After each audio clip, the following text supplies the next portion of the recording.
মরণফাঁদ বাসুদেবপুরের রাস্তা, সরকার বদলালেও বদলালো না দুর্ভোগ। কবে হবে সংস্কার?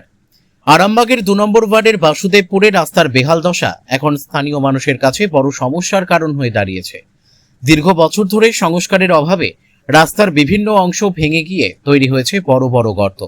পরিস্থিতি এমন পর্যায়ে পৌঁছেছে যে রাস্তার পাশের পুকুর আর রাস্তার মধ্যে কার্যত কোনো পার্থক্যই নেই। স্থানীয় বাসিন্দাদের অভিযোগ, এই রাস্তা অত্যন্ত গুরুত্বপূর্ণ, কারণ এই পথ সরাসরি আরামবাগ স্টেশনের সঙ্গে সংযোগ স্থাপন করে।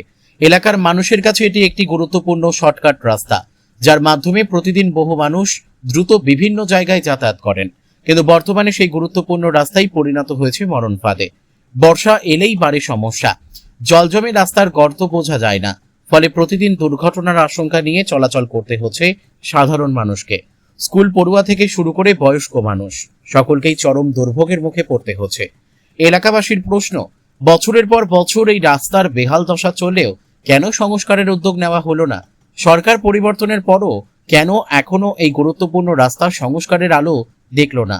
স্থানীয়দের দাবি, কোনো বড় দুর্ঘটনা ঘটার আগেই প্রশাসন দ্রুত পদক্ষেপ নিক।